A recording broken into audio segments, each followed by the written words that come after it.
हे friends, तो काफी quick review में बात करेंगे मर्डर बाथ फिल्म की। जी हाँ, जिस तरीके से आप इस फिल्म के नाम को सुनकर के थोड़ा सरप्राइज हो रहे हो, तो मेरा रिएक्शन भी कुछ इसी तरीके का था तब जब मैं वो बाकी दूसरी फिल्मों को भी ऐसे ही एंजॉय करने गया था। और वहाँ पर ये फिल्म जब लगी हुई थी तो सिर्फ इस अजीब से नाम को सुनने के बाद मैंने सोचा कि चलो देखते हैं कि इस फिल्म में ऐसा क्या है जिसके हार्डली लिमिटेड शो लगे हैं। रीजन आपको अगर नहीं पता तो बता दूं कि सैयारा की वेव में ये फिल्म कहीं ना कहीं मेरी नजर में ओवरशैडो हो गई है। लेकिन वो कहते हैं ना कि समहाउ कंटेंट अगर अच्छा हो तो लोगों की नजर में आ ही जाता है, तो इस पर भी उसी तरीके की नजर डालते हुए मैंने अपनी उम्मीद की किरण थोड़ी सी जगह रखी थी। और फिर क्या था, इस ऑलमोस्ट 2.5 घंटे की फिल्म को देखने के बाद मैं ये तो कह सकता हूँ कि भाई कंटेंट काफी ही ज्यादा यूनिक था, जिसके बारे में बोलने के लिए बहुत कुछ है। लेकिन उससे पहले जो इस फिल्म को देखने के बाद मैंने छोटी मोटी सी रिसर्च की है, वो है अर्नब चटर्जी का नाम, जो कि इस फिल्म के कर्ता धर्ता है, यानी राइटर से लेकर के डायरेक्टर। ये पूरा डिपार्टमेंट इन्हीं के अंडर आता है, जिन्होंने कम से कम एज में कॉन्सेप्ट को समझते हुए ये प्रायोरिटी दी कि वो इस इंडस्ट्री में अपने बस कंटेंट के ही बलबूते पर अपना नाम किस तरीके का बनाए। लेकिन trust me,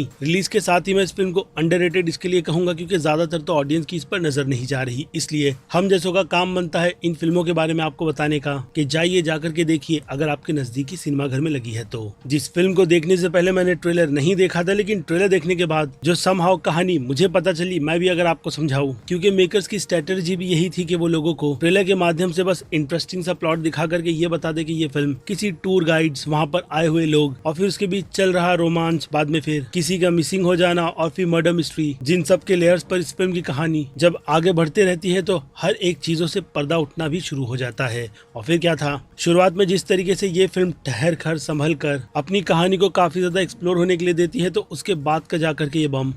twist and turns के मामले में काफी अच्छा खासा सा सरप्राइज करता है। लेकिन फिर आता है फिल्म का अंत, जिसे मैं दावे के साथ तो कह सकता हूँ कि इस तरीके के ट्विस्ट को आपने हिंदी क्या पूरी इंडियन फिल्म इंडस्ट्री में नहीं देखा होगा। हाँ, हॉलीवुड की बात अलग है, लेकिन इंडिया में इस तरीके के अप्रोच पर, वो भी ऐसी फिल्म बनाना जहाँ पर सिर्फ और सिर्फ कंटेंट को ही प्रायोरिटी दी जाए, तो फिर कंटेंट अच्छा ही बनता है। और उस मामले में हो सकता है कि फिल्म का बजट कम हो, लेकिन टेक्निकली फिल्म मैं ये भी कहूंगा कि वेल मेड बनाई गई है, यानी कहीं से भी ये फिल्म आपको उसका एहसास नहीं होने देती। बाकी कास्टिंग के नाम पर तो फिल्म में अच्छे से अच्छे एक्टर्स ही कास्ट किए गए हैं न्यू कमर्स के सामने, जो कि अपने टैलेंट का लोहा इंडस्ट्री में रह रहकर बनाते रहते हैं। लेकिन वो कहते हैं ना कि उनका भी टैलेंट कहीं ना कहीं अंडररेटेड ही रह जाता है। जैसे कि खास करके इस फिल्म में इन्वेस्टिगेशन ऑफिसर का काम मनीष चौधरी नाम के एक्टर ने किया है, जिनका लाजवाब सा काम मैंने रिसेंटली ही नेटफ्लिक्स की आप जैसा कोई फिल्म में देखा था। और फिर क्या था, इस फिल्म में उनकी काफी दमदार सी परफॉर्मेंस को देख करके जैसा अभी के लिए मैं फील कर रहा हूँ, आप भी एग्जैक्ट वही फील करोगे। और फिर शारिब हाशमी भी इस फिल्म में फिर से कहूंगा कि कंटेंट को प्रायोरिटी देते हुए ही नजर आते हैं, जिनके कैरेक्टर्स को भी लेकर के लिखावट अच्छी है। और इसके बीच अमोल गुप्ते सरप्राइज पैकेज के साथ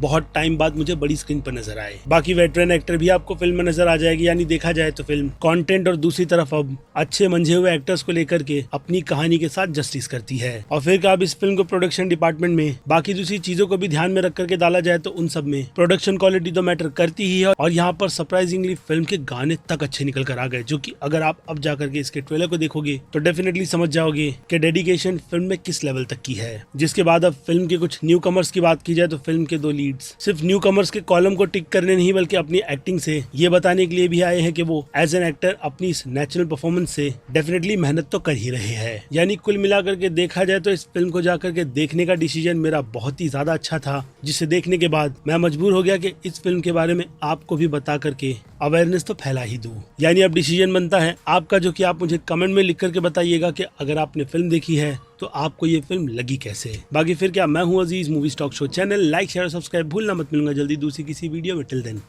बाय।